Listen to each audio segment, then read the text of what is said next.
Please be aware, in this podcast series we talk about all areas of safeguarding, which some people may find upsetting. So please make sure you're okay listening to today's topic. Be mindful of those around you, such as children, that you might not want to listen in. Hi, I'm SSS Safeguarding Director Sam Preston. And I'm former head teacher and content author Sarah Spinks.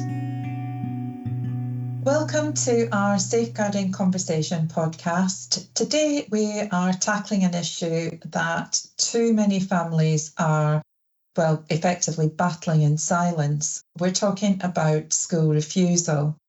So just to be clear, we're dispelling this myth of, a lazy child and a difficult parent, We're talking about an issue that is really putting young people and families under really quite unimaginable pressure. And I think, Sam, this is about children who are terrified to walk through the school gates. It's about families who are torn apart, caring, those careers that are put on hold by parents and futures hanging in the balance. And it's about how we, I think, as a society, as communities, as schools, and as a government, respond when a child is telling us, I can't cope, because that's effectively what they're saying by school refusal. Yeah. I think we have to unpick what school refusal, what it really is. And I'd like to be absolutely clear. This is not about a child just choosing to not attend, to skip school, as we used to call it. It's about panic, emotional overwhelm, and genuine distress. And sometimes it builds slowly, that feeling of unease growing every morning. And sometimes it just arrives like a hammer blow. It's suddenly and violently, it's just there. But the root is the same. There is a child who is in crisis. So I think we have to question, why are we still seeing this treated as defiance? I think that's a key question. Why are families still being met with suspicion and judgment when what they really need is that understanding, that support and help? Absolutely. And I totally agree with you, you saying we need to move away from it being treated as defiance, because I think that has been the perception. So let's explore the underlying causes, or the possible underlying causes. We've come out of a pandemic that really turned the routines that we all work to, including children, they turned them upside down. We've thrown many children sort of from one crisis, of isolation and uncertainty, straight into another. And that's the overwhelming pressure to catch up and to fit in. Absolutely. And I think we also created environments that don't work for every child. What about those grappling with anxiety?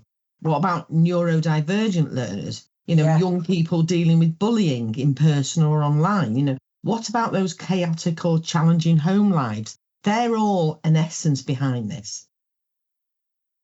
So what are we doing to acknowledge that for some children, walking into a classroom doesn't feel like an opportunity? It feels really quite threatening. Well, I think, let's be honest, what is the impact if we ignore it? So school refusal, it doesn't just fix itself. So I think left unaddressed, it does cascade. It cascades into missed lessons, that turn into lost learning.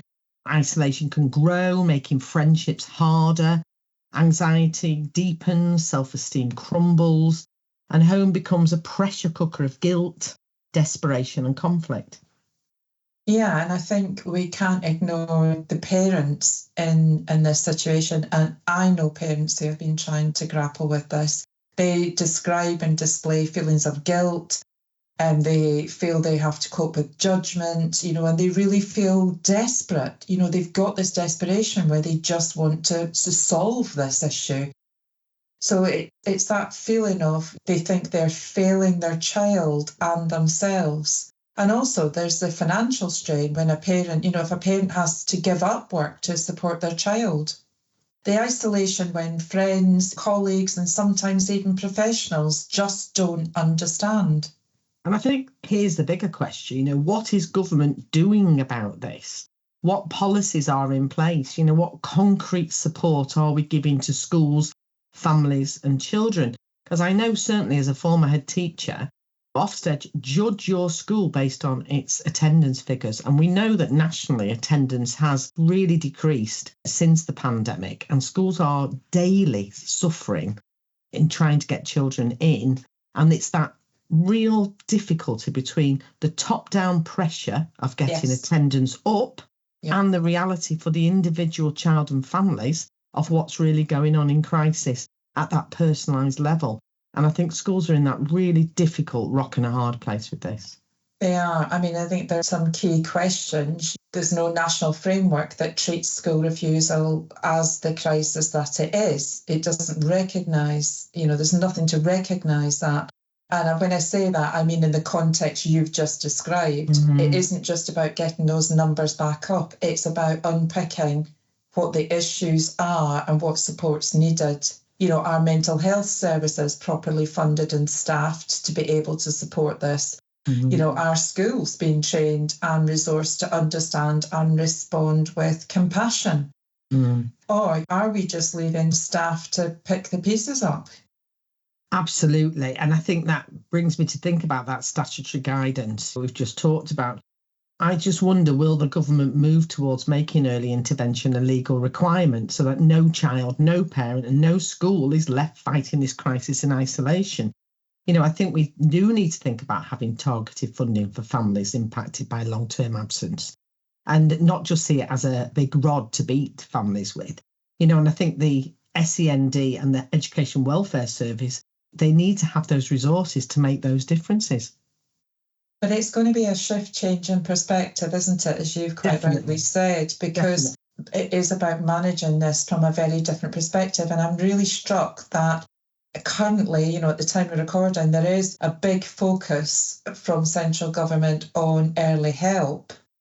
But most of that early help is focused on social issues that impact on the well-being of children under a kind of safeguarding remit. I don't see school refusal being framed in the same way by central government, and I think that's a mistake. It's interesting you say that, Sam, because I definitely had one of my final early help referrals that I did as a head was a child who was in an anxiety crisis, and school refusal was a symptom of that.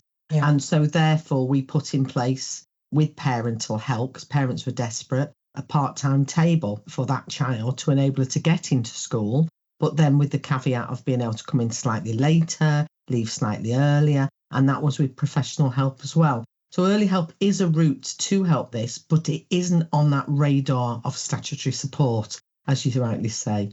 Yeah, I think there are key questions that need to be asked, aren't there?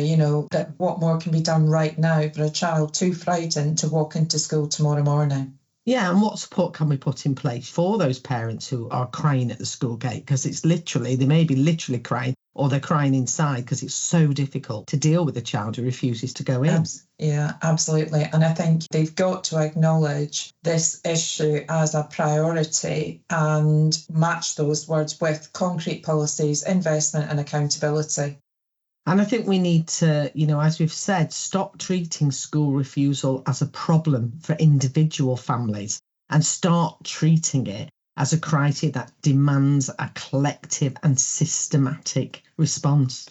Absolutely. I mean, there's no one-size-fits-all fix for this, but we can listen, and that's genuinely listen to young people and families. And we really need to do that to really understand exactly what young people are experiencing. And we've seen that in other areas where actually it was interesting, going off at a little bit of a tangent. I was just reading the latest report from the Children's Society, which was looking at, they did a piece of research where they spoke to young people who had become involved in child criminal exploitation, and it was mainly financial exploitation.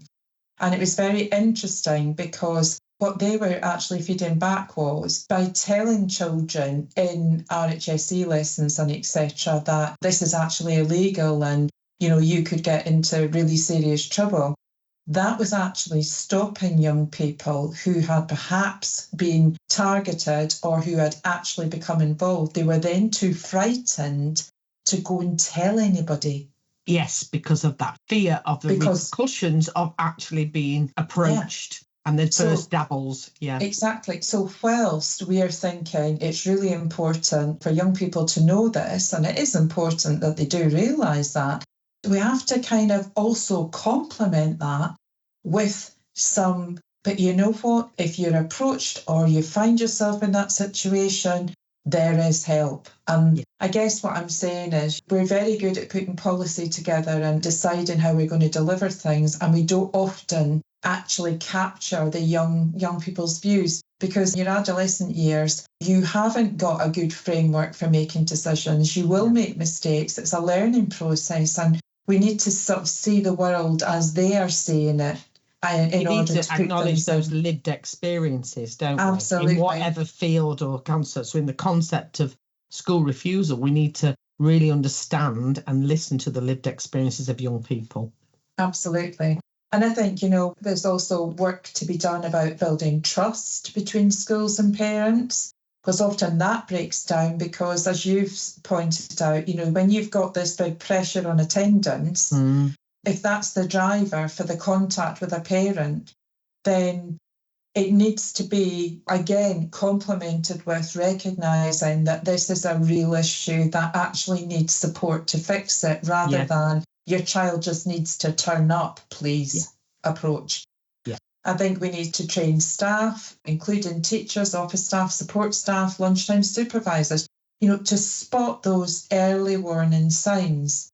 We need to help families trust their instincts. If a parent feels something's deeply wrong, and probably is, and we must listen and we must respond.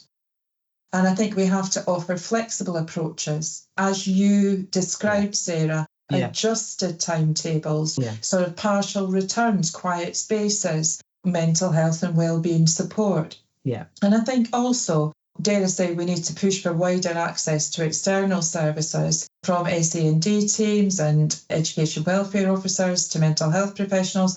But I recognise that those external agencies, they're struggling to fulfil the remit that they have. Absolutely.